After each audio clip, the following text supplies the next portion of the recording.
the great, big, broad land way up yonder. It's the forests where silence has lease. It's the beauty that thrills me with wonder. It's the stillness that fills me with peace.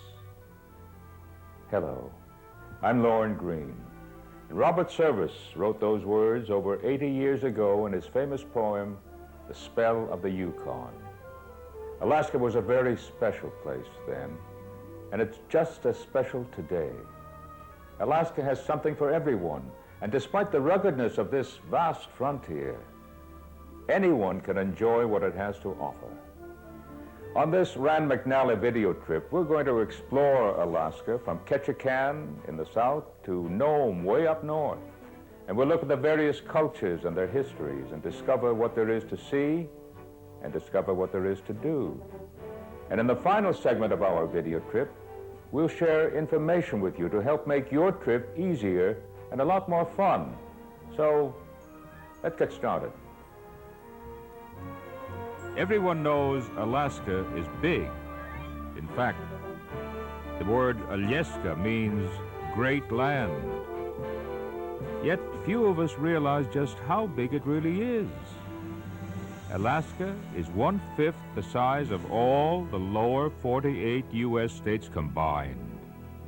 It's 2.5 times the size of Texas, 586,000 square miles of land, with 33,000 miles of coastline.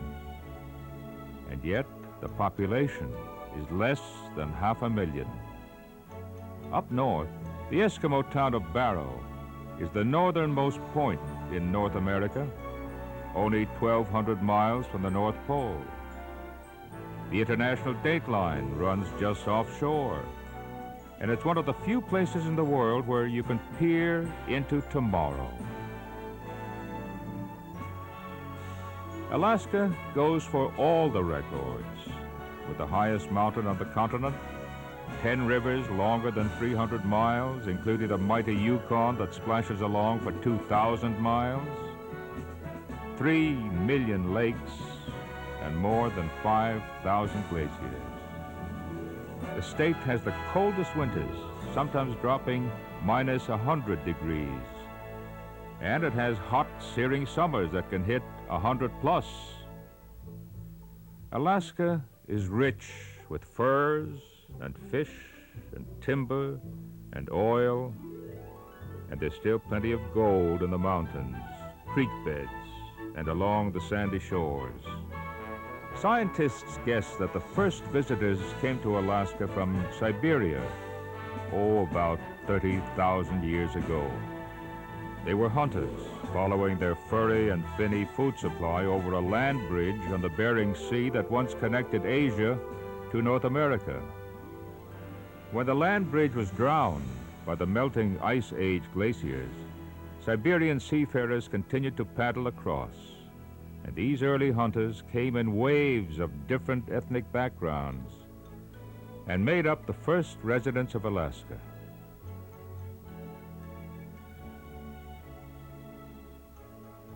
The Aleuts of the island chain, the Eskimos of the Arctic who traveled all the way to Greenland, the Tlingit, Haida, and Tsimshian Indian tribes migrated to the milder coastal areas of the Southwest. The Athabascan tribe moved inland. Because of the economic potential, the Russians claimed and colonized Alaska as Russian America, settling first on Kodiak Island, then later in Sitka. Russian America extended as far south as California. But the Tsar found that the American adventure was too far from his capital to control and too expensive to maintain. In 1867, U.S. Secretary of State William Seward negotiated the purchase of Alaska. He paid the Tsar $7,200,000. About 2 cents an acre. But only a few years later, a German investor started the rush for gold in Alaska. In 1880, he sent 2 fun-loving prospectors down the Gastineau Channel to look for gold. Dick Harris and Joe Juneau liked the Indian squaws and liked the Indian whiskey more than they liked looking for gold. But between parties, the Indians showed the prospectors a stream where gold was lying in lumps as large as beans. They took out 100 pounds of very good float gold quartz, and the rush was on.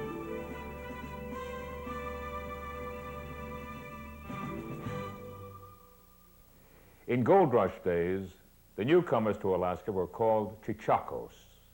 The sourdoughs were the veterans of at least one winter. More than 200,000 Chichakos braved the cold and hostile land, seeking nuggets, they were told, as big as duck eggs lying on the ground. Less than 4,000 of them struck it rich. Many of them died of scurvy or of the cold, though all the survivors called it the greatest adventure of their lives. Legends of characters as large as the land itself were passed on in story and song, like Sam McGee and the Malamute Kid, Dangerous Dan McGrew. Oh, then there was Diamond Tooth Gertie and Soapy Smith and the lady that's known as Lou. We'll start our tour of Alaska in the southeastern area known as the Panhandle. Now, as you'll see, there are very few towns in this area that you can reach by road. As a result, everything, meaning food, people, even houses, are brought in by boat or by plane. The quickest way to get here is by plane, but there are a number of cruise lines operating here each summer, and that's really a great way to enjoy everything along the way. And that's the way we'll start our video trip. All cruise ships set a course through the Inside Passage. It's called a marine highway, and it runs all the way from Seattle to Glacier Bay and Skagway. This protected waterway is a maze of deep channels and forested islands, with few signs of civilization along the way.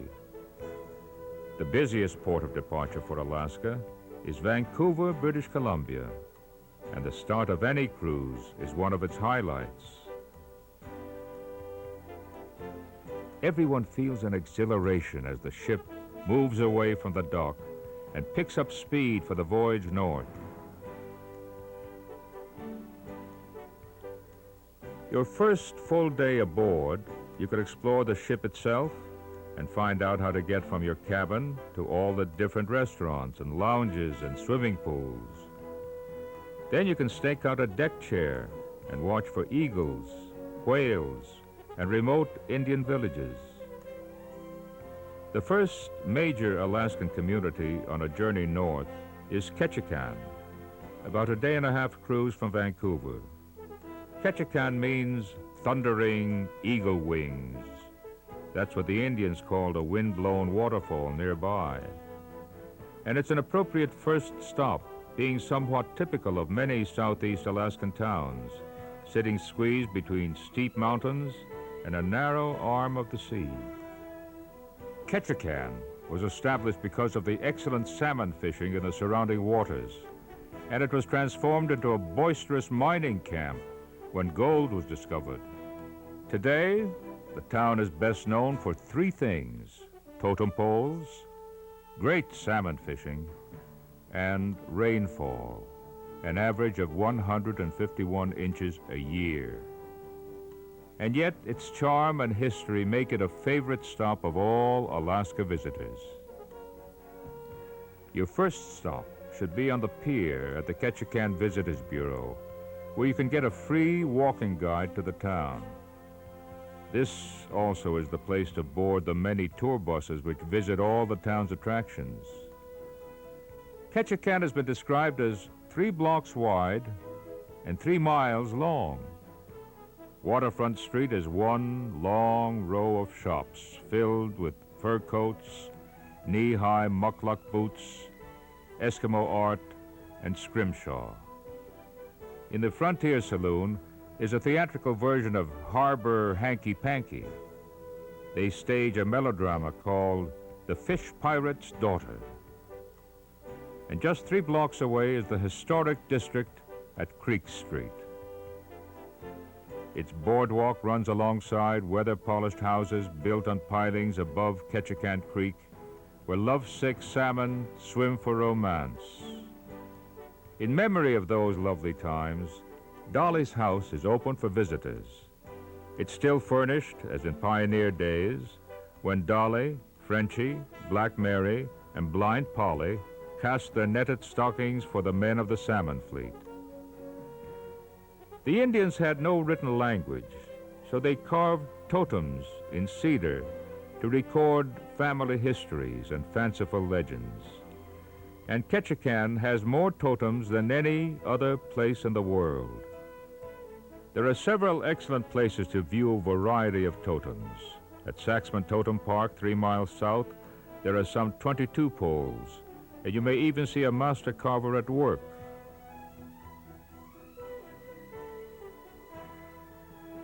At Totem Bite Park, 10 miles north, there are 13 poles and a beautiful community house, all nestled by the water's edge.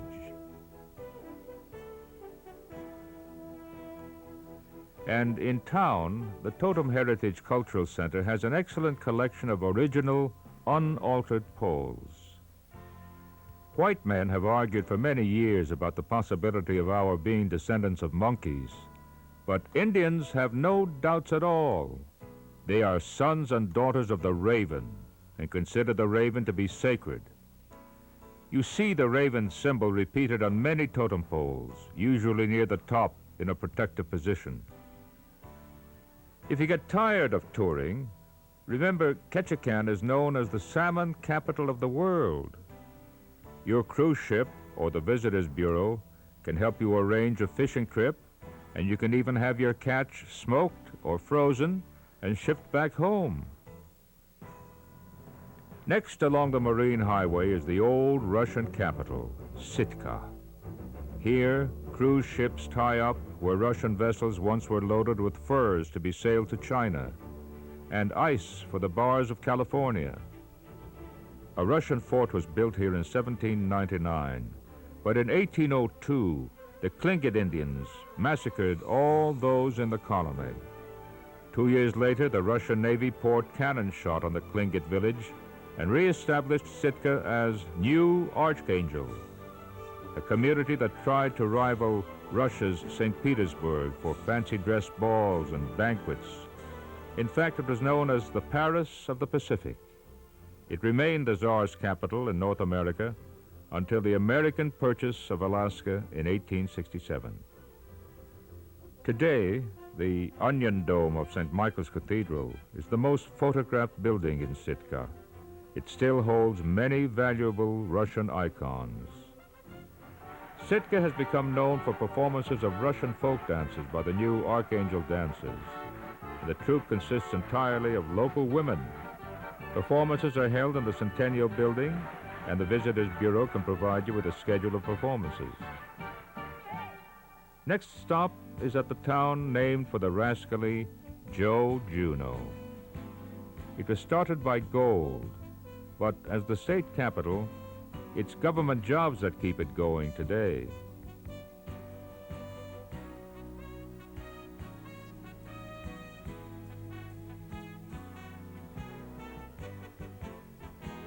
On the north side of Gastineau Channel, downtown Juneau is nestled at the base of steep mountainsides.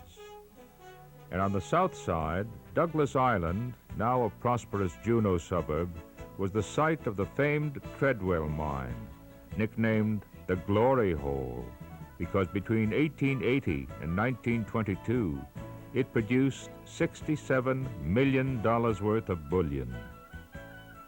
A fellow named John Treadwell bought the claim from a sourdough called French Pete.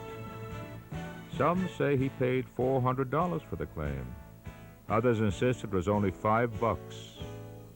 Once you arrive, you'll quickly find yourself downtown on Franklin Street, an attractive combination of restored and relatively modern buildings just above Marine Park.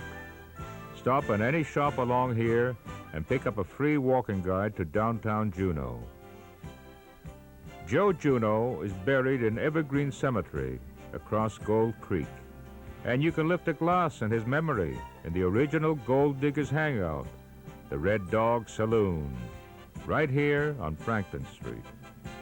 Farther along the tour is the Davis Log Cabin, originally built in 1881 as Juneau's first church. Now it houses the Juneau Visitors Bureau, where you can get literature and recommendations on local activities.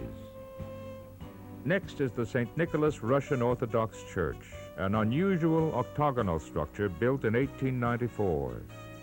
Inside, you can see beautiful icons, vestments, and other furnishings brought from Russia in the 19th century.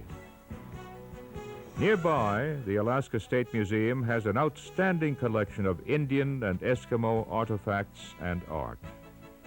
Glaciers are rivers of ice, snow, rock, sediment, and organic debris that move under the force of gravity. People who study them say that Alaska's glaciers have been advancing and pulling back for 12.5 million years. Just 13 miles outside of Juneau is one of the most accessible, the magnificent Mendenhall Glacier, one of the few on the globe you can reach by road. The glacier ends in a wall of ice 200 feet high and currently is receding at the rate of 90 feet per year. The best sightseeing is a helicopter flight over the Mendenhall Glacier and the awesome Juneau ice field. And they'll even land and let you walk around on top. The forward movement of the glaciers makes it impossible to build a road from Juneau to the Alaska River Valley. So you'll find the road only goes a few miles either way out of town. And that's why everything and everyone has to arrive and depart by air or by sea. If you've never been on a raft trip, the Mendenhall River is a good place to start. Almost anyone can take the 5-mile trip and enjoy the beautiful scenery. One of the most beautiful spots near Juneau is the Shrine of St. Therese. Here, in the serenity of the shrine, you can reflect on your own place in this beautiful world. Juneau also has some great fishing. Charter boats will take you to their favorite spots for king, coho, and pink salmon, dolly varden, and giant halibut. The best fishing is in early to mid-August and runs through early September. And whether you catch your limit or not, you can enjoy fantastic grilled salmon and a lot of entertainment any evening at the Gold Creek Salmon Bake. When you leave Juneau by sea, your ship has 2 options on the way north, Glacier Bay and the Lynn Canal, and each is outstanding in its own way. Many cruise passengers consider Glacier Bay National Park to be the highlight of their Alaska experience. Here, 16 of the icy rivers spill into the bay, an absolutely awesome sight. You see entire sections of ancient ice drop into the mirror surface of the bay, and you hear the white thunder. And those on the water in small boats or kayaks hear the phenomenon known as ice sizzle, a champagne popping that comes when thousands of air bubbles are released from the densely compacted ice. Your cruise ship will send a tender to collect samples of 10,000-year-old ice to cool your cocktails and to keep the salmon and king crab legs fresh. Humpback and killer whales break the bay surface to show off for the visitors, and harbor seals pop their brown heads up from the icy water. Park rangers tell of strange glacier creatures, ice worms, and ice fleas that live on algae and lichen. And some visitors think they're hearing an Alaska-sized put-on, but others claim they really do exist. Well, I'll leave that up to you. No roads find the way to Glacier Bay. The park is not served by marine highway ferries. Visitors can reach the small community of Gustavus by scheduled Alaska airline flights or by small plane or boat charters. If your ship takes the other route north, you'll cruise the beautiful Lynn Canal. Along the way, you'll see many of the things that make Alaska special: eagles, sea lions, waterfalls, glaciers, magnificent mountains.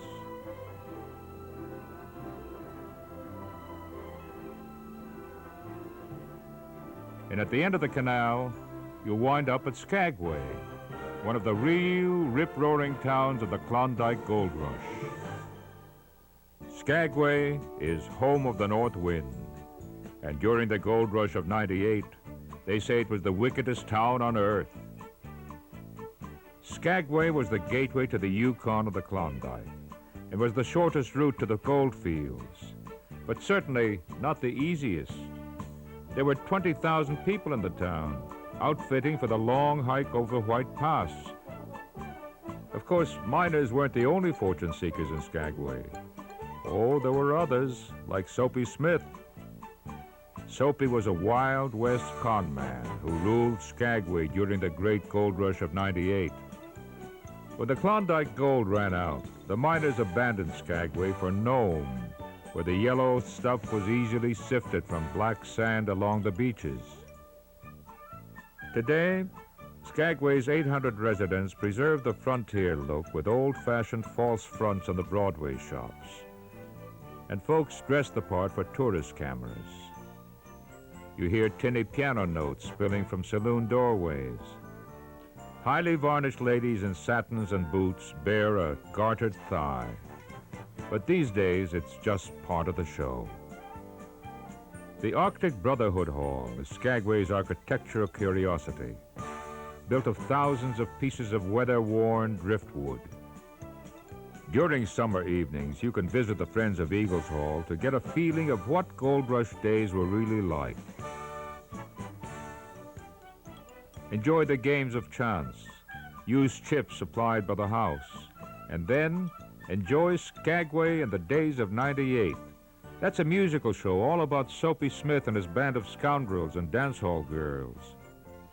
When you leave Skagway, you can retrace your path down the Lynn Canal or take an escorted tour the opposite direction, following the trail of the gold rush.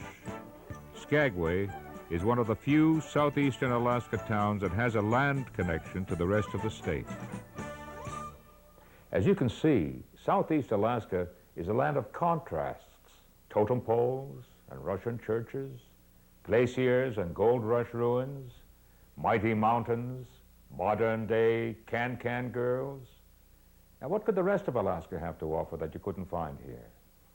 Well, you may be surprised at how much more there is to see and do.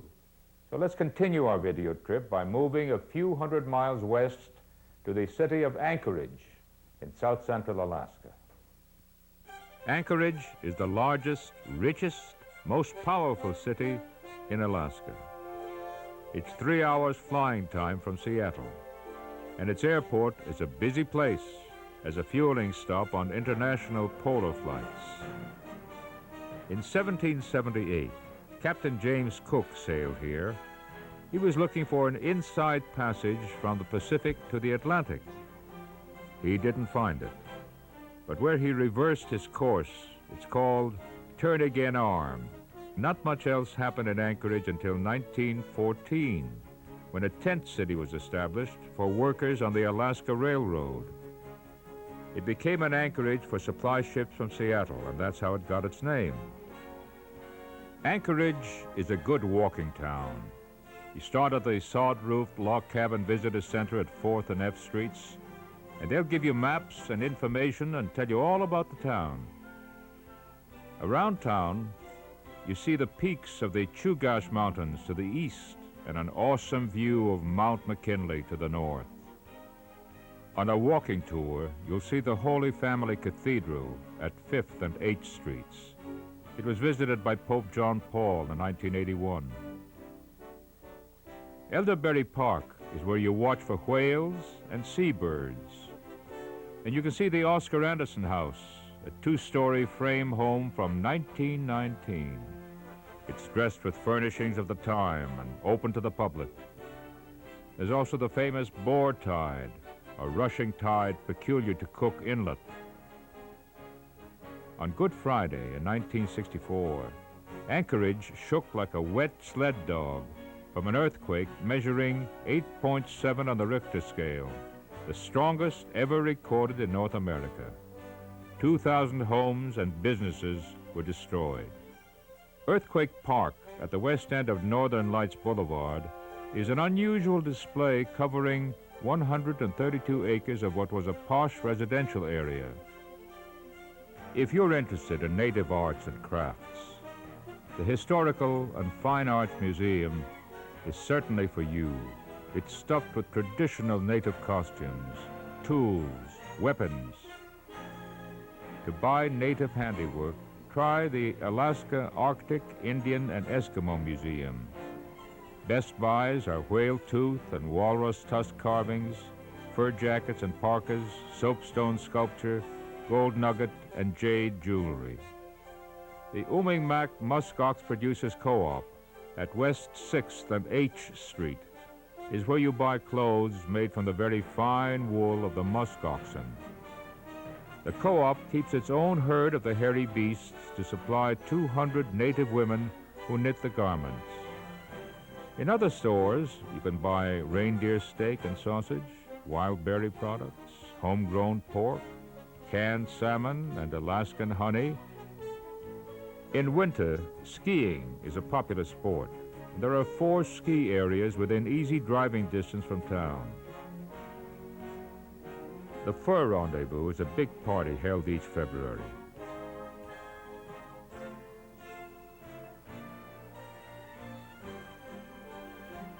They call it Fur Rendezvous for short. And the World Sled Dog Championships are just part of the celebration. There are over 130 sporting events of varying degrees of seriousness, and one of America's largest fur auctions with spirited bidding for pelts of bear, beaver, wolf, and moose. On the first Saturday in March, Anchorage is the jumping-off place for the grueling Iditarod dog sled race, 1,049 miles from Anchorage to Nome. On the outskirts of Anchorage, Eklutna village attracts many tourists. Here, the villagers are buried beneath small spirit houses, just as their Indian ancestors have been laid to rest for centuries. The houses provide a place for the spirit to reside after life on Earth. Each house has a Russian cross, reflecting the Russian Orthodox influence on the Athabascan Indians. About an hour's drive from Anchorage, in Palmer, history is preserved at the Alaska Historical and Transportation Museum. And here you can see and touch everything from airplanes to a locomotive.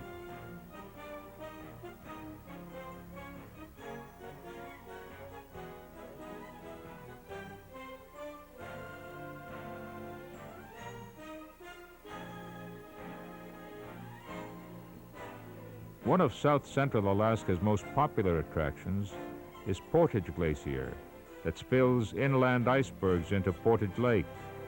It's 50 miles south of Anchorage. Prince William Sound is the place for sailing, fishing, hiking, and for a look at the spectacular Columbia Glacier. A car ferry will take you across the Sound past the massive Columbia ice pack and onto Valdez, the southern terminal for the Alaska Pipeline. Valdez is a year-round deep-water port. The cruise by Columbia's icy cliff, rising 260 feet above sea level, is the grand event. You're sure to see and hear white thunder. This frozen river is flowing seaward at about 6 feet a day. You make special arrangements through Columbia Glacier Cruises at 547 West 4th Street in Anchorage. If you press on south to the Kenai Peninsula, you'll be in what Anchorage people call their backyard. Like everything else in Alaska, the Kenai Peninsula is huge, over 9,000 square miles, larger than Rhode Island, Connecticut, and Delaware put together. It's bordered by Prince William Sound and the Gulf of Alaska on the east and by Cook Inlet on the west. It has prime fishing, hiking, camping, river rafting, sailing, snowcatting, and all the things that hardy folk like to do. The wildlife is really wild, with wolf packs, herds of moose, mountain goats, black and brown bears, Dall sheep, and bald eagles. Kenai is the peninsula's oldest and largest town. Population, 6,000. It was founded by Russians in the late 1700s, and the antique Russian Orthodox Church is the oldest in the state. The peninsula was originally home to the Dena'ina Indians, a branch of Athabascan and Eskimo families from the interior, and some of the Indian villages still remain. Beluga whales surface at the mouth of the Kenai River, and in town, the Chamber of Commerce fishes for tourists. So far, every place we've visited has been near the coast, but the Alaska interior has its own share of spectacular sights, and some of them you'll have to see to believe. Let's move north, out of Anchorage toward the ever-present view of Mount McKinley. Visit the Matanuska Valley, just north of Anchorage, during the harvest season in late summer. This is Alaska's breadbasket and helps maintain the claim to the largest of everything. The summer sun shines almost 24 hours a day, so plants tend to be, well, a little above average. Finally, you arrive at the premier attraction in central Alaska, Denali National Park. The park's 6 million acres are dominated by the imposing showcase of Mount McKinley, its peak soaring 20,320 feet into the Alaska blue sky. The park holds an abundance of the wondrous plants and animals that bring us to Alaska. And to really enjoy the park, you should spend some time away from the more populated areas. 40 passenger buses bring the park to life on 7- and 10-hour tours. The earlier you board, the more animals you will probably see. The first bus leaves at 6 a.m. and you bring your own food. Rangers say that the best time to see the park is in late August. That's when the trees and tundra flame red and orange and russet and pink, yellow and gold. Fairbanks, they say, is the golden heart of Alaska, and the natives have hearts of gold. Like other main cities in Alaska, Fairbanks was founded on gold. That happened in 1902, when an Italian emigrant, Felix Pedro, staked a claim in the Tanana Valley. In Fairbanks city center, there's a stone monument that marks the spot where the original trading post was built. Close by, the Convention and Visitors Bureau helps you see the sights. You can take the free shuttle tram to Alaska Land, which is a pioneer theme park. There are historic log cabins in Gold Rush Town, and early Eskimo and Indian dwellings, a museum, and the big Stampede Show brings back the Gold Rush era. The Crooked Creek and Whiskey Island line is the park's 3-gauge railway, and you're invited for a ride. Pan for gold in Mining Valley. Visit Judge Wickersham's home, the first frame house built in Fairbanks. The park office was once a house of ill repute, and the operators are proud of it. You can go to the Palace Saloon and watch the Can-Can Girls, but only the beer is for sale. Visitors are always impressed with the University of Alaska at Fairbanks. It's the main campus of a statewide learning complex. The University of Alaska Museum on campus displays prehistoric objects found in mining operations in the permafrost. There's a 36,000-year-old bison carcass, the skin and flesh still intact. There are exhibits of native cultures, and at the university's large animal research facility, you see the woolly muskox herd, grazing in research pastures along with moose, reindeer, and caribou. Tours are free, and they'll show you a permafrost tunnel where prehistoric bones were discovered during drilling. The Chena River flows through Fairbanks, and the nearby Tanana River is a tributary of the mighty Yukon, and this is the place to take a ride on a colorful paddle wheel steamboat.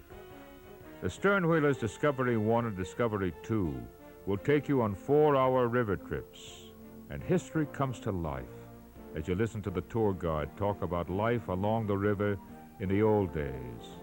These riverboats have been operated by the same family for over 80 years. Outside Fairbanks, rusting in the rivers, you see gold dredges standing like iron dinosaurs. Gold dredge number 8 is the most accessible, 9 miles from town. It's a tourist attraction now, and guided tours are given daily. The Pleasant Valley Animal Park, north of town, offers a close-up look at native animals. Here you can see reindeer, moose, and other Alaskan wildlife.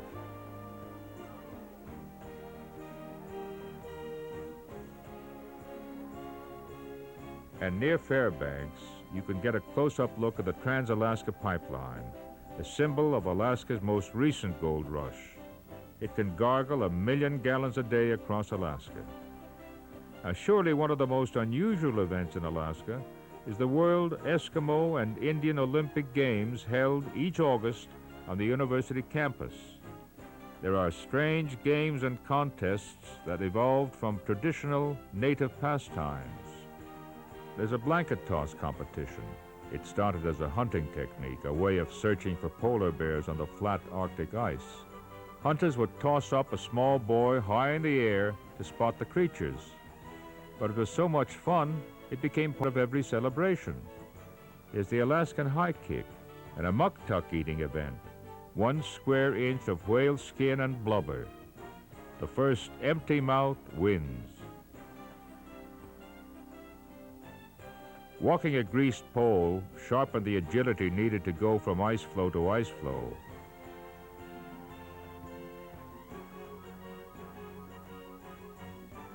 But not every event is deadly serious. Villagers found many reasons for festive dances and celebrations, and traditions have not been lost. In the settlement of Esther, 7 miles down the Fairbanks Highway, you see the Malamute Saloon. In summer, they put on vaudeville shows and readings of Robert Service poems. The shooting of Dan McGrew always brings down the house. Then I ducked my head and the lights went out, and the 2 guns blazed in the dark, and a woman screamed, and the lights went up, and 2 men lay stiff and stark. Pitched on his head and pumped full of lead was dangerous Dan McGrew, while the man from the creeks lay clutched to the breast of the lady that's known as Lou. As you travel farther north or west from Fairbanks, the environment is definitely not friendly. Remember, you're now right at the Arctic Circle. On the west coast, Nome was founded by hardy souls mining for gold right on the black sand beaches. There's still gold here, and you have a good chance of finding some yourself.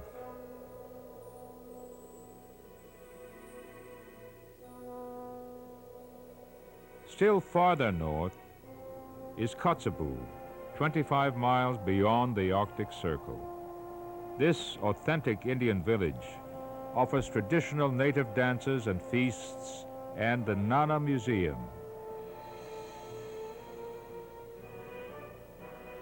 Now, if Nome isn't far enough off the beaten path for you, the Pribilof Islands may just fill the bill. They're a full 300 miles offshore, and you can get there by boat or by plane. These remote islands are renowned for their rich bird life and sea lion rookeries.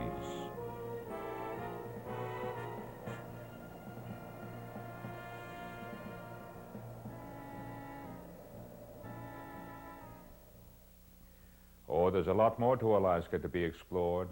The great mountain ranges, the misty fjords, the quiet valleys. You could spend a lifetime touring Alaska and still not see it all. I hope you'll visit Alaska soon.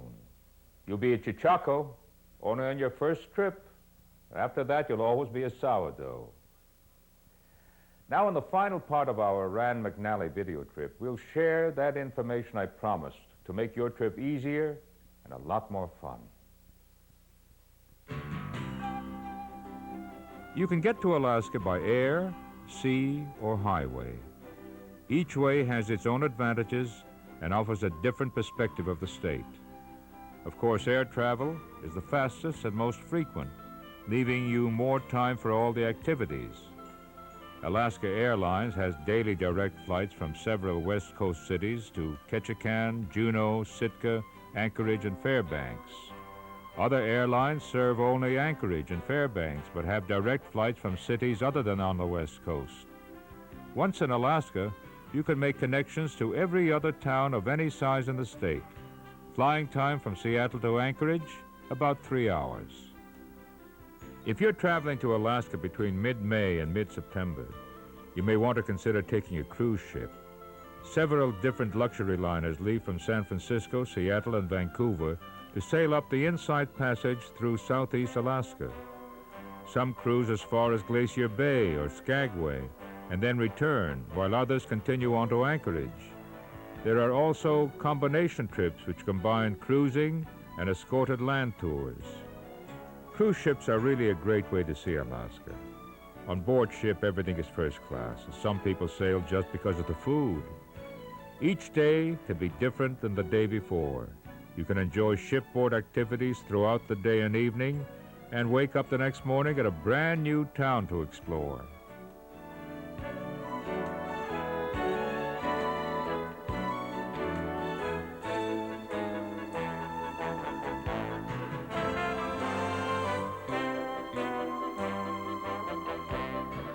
The state also operates a marine highway system with ferries sailing on a regular basis between Seattle and Alaskan coastal cities. In addition to passengers, the ferries carry cars as well as larger vehicles. They also have staterooms and food service. Getting around in Alaskan towns generally is pretty easy. They're compact enough that most of the attractions are within easy walking distance from your cruise ship or hotel. If you don't want to walk, escorted tours are available in each town to take you to all the highlights, and they'll pick you up right at the pier or at your hotel. Your cruise director or the local visitors bureau can help you make arrangements for a number of different tours. Rent cars are available at all the airports, and if you arrive on a cruise ship, they'll pick you up at the pier and take you to your car. Traveling between smaller towns is usually by means of bush planes. They're a way of life up here, and everyone just considers them taxis that happen to fly. Finally, a great way to travel between Anchorage and Fairbanks is on the Alaska Railroad. It takes about 8 hours, unless there are moose on the tracks. And from domed cars, passengers can enjoy the scenic wonders including Denali National Park and Mount McKinley.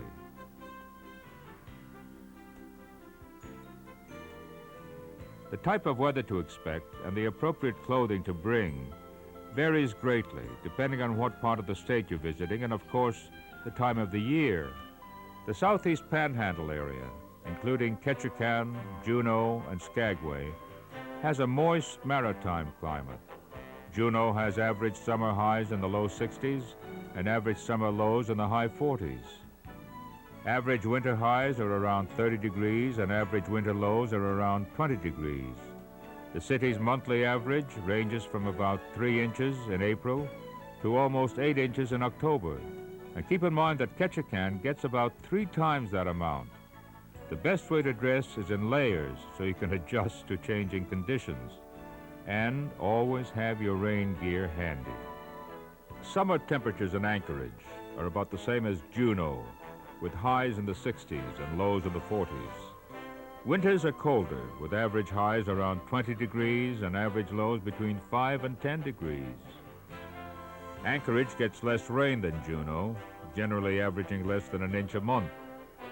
Your summer clothing should be lightweight with a sweater or light jacket for cooler days and evenings. For winter, dress as if you were going to a ski resort, with a down jacket, wool hat, warm pants and boots, and gloves.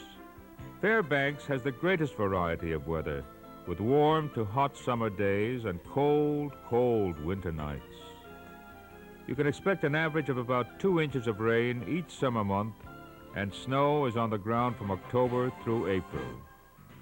Your summer clothing should be lightweight with a sweater for the occasional cool days and evenings. Dress for winter seriously, with layers of wool and down and insulated boots and gloves.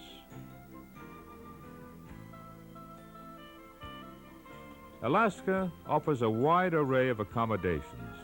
Every town has a variety of lodging facilities, and many as nice as you'll find anywhere. Some are modern, others are well-kept older hotels. Of course, if you take a cruise, your ship is your floating hotel.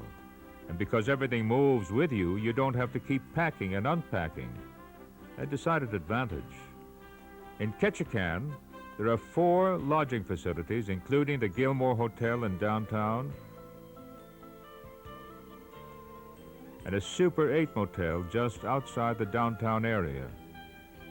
Sitka also has 4 hotels, including the Sheffield Sitka. Juneau has a number of excellent hotels located both in town and near the airport. The Baranoff, the Sheffield Juneau, and the Alaskan Hotel are favorites. In Skagway, the Klondike Hotel has all modern facilities. Anchorage has the widest variety of lodging in Alaska, with most major chains represented. Included are the Clarion, the Anchorage Hilton, the Sheraton Anchorage, and the Holiday Inn Anchorage. And Fairbanks has several excellent hotels, including Sophie Station, the Fairbanks Inn, and the Travelers Inn.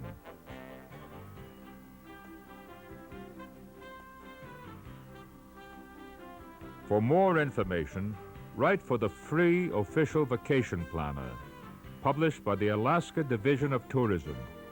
It contains information on every aspect of an Alaskan vacation. Well, that's our tour of the 49th state.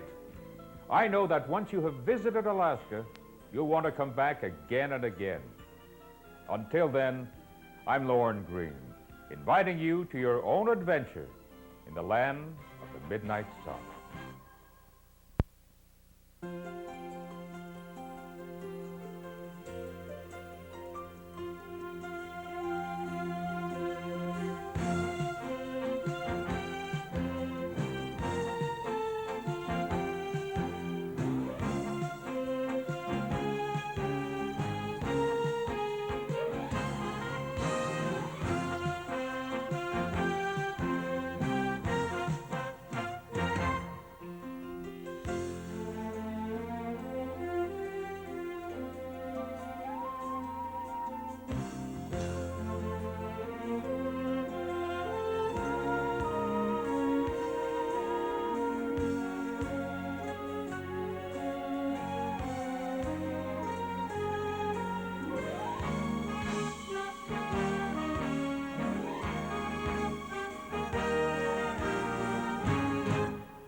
There are many other Rand McNally programs to great vacation destinations around the world. For a free brochure, call this toll-free number or ask for Rand McNally Videotrips at your favorite video store or bookstore.